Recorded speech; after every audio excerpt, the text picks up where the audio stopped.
ഇത്രയ്ക്കും ലക്ഷറി ആയിട്ട് ഇതുവരെ ഞാൻ കുളിച്ചിട്ടില്ല.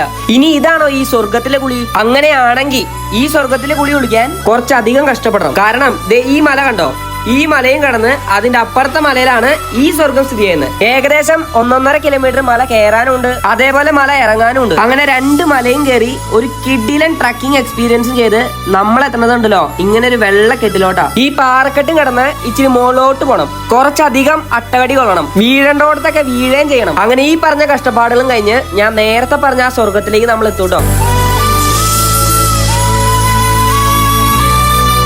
ചുറ്റും മലകളാൽ ചുറ്റപ്പെട്ട് നല്ല കോടയിൽ മുങ്ങിക്കിടക്കുന്ന ഒരു ചെറിയ പൂള്, ഐസ് പോലെ തണുപ്പും നല്ല പച്ച കളർ വെള്ളമുള്ള ഒരു അടിപൊളി ഇൻഫിനിറ്റി പൂള്. എത്ര വലിയ ലക്ഷറി ഹോട്ടലിൽ വിളിച്ചാലും ഈ ഒരു ഫീല് കിട്ടൂല മക്കളെ.